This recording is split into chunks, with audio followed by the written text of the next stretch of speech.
Ahead of Election Day, a project at several universities is fostering a different type of civic space to encourage young people to discuss issues, engage with each other, and vote. Senior arts correspondent Jeffrey Brown went to the University of Michigan to see how this works as part of our series, Art in Action, exploring the intersection of art and democracy and part of our Canvas Arts and Culture coverage. Last Saturday in Ann Arbor at the University of Michigan, a campus alive with energy amid the crisp beauty of fall, a big football game that evening against Michigan State,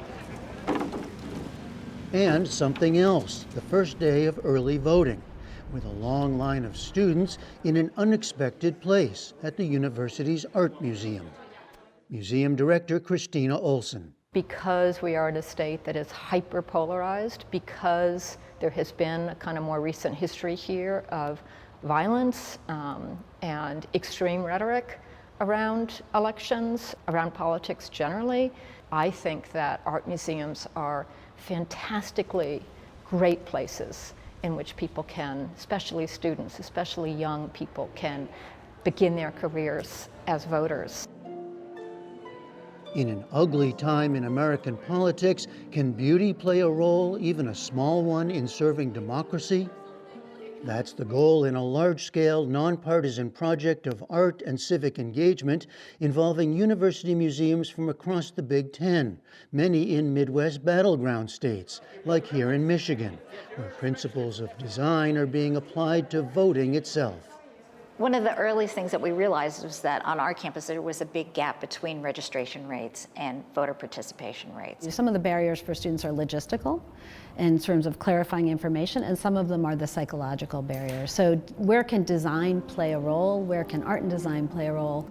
Stephanie Rowden and Hannah Smotrich, professors at the School of Art and Design, head the Creative Campus Voting Project, which partnered with the Ann Arbor City Clerk's Office to turn a museum space into a voting hub, where students can ask questions, register, and vote in a space designed down to the smallest details to make it a welcoming and even pleasant experience.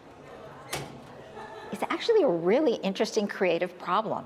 It has so many different dimensions to it. So we get to think about color and form and space, and we are able to also think about the kind of social, relational element that's happening here. After all, this is both, voting is an individual experience, but it's also a collective experience.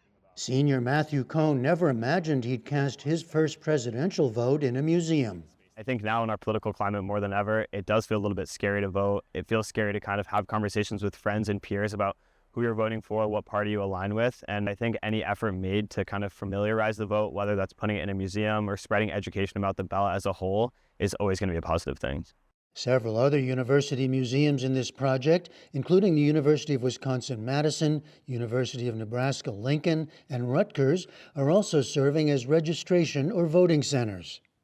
Others have special exhibitions focused on issues of democracy and civic engagement. Among them, Penn State's Palmer Museum of Art offers politics and daily life, with a range of imagery around patriotism, injustice, and protest. Michigan State's Broad Art Museum is presenting a poster project on gender representation. And at the University of Oregon, a focus on what's happened in Latin American countries when the rule of law breaks down. Back in Ann Arbor, there's also an exhibition with colorful walls and a colorful and provocative title, Hey, We Need to Talk.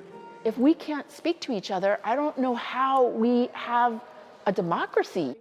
And so Philippa Pham Hughes created a space within the museum, commissioning wallpaper art with the flowers of all 50 states, choosing works from the museum's collection, and making talk happen by bringing together people from different political points of view for dinner. A kind of artwork, she says, that requires an action from its participants. The first action is to have a conversation. And for me, it sounds simple and kind of obvious, except that having a conversation in this day and age feels like a radical thing to do. Hughes calls it a social sculpture. I've created this space for a dialogue, a relationship to happen, but that artwork is incomplete until the dialogue actually takes place. So once people come and sit at that dining table, the artwork becomes complete.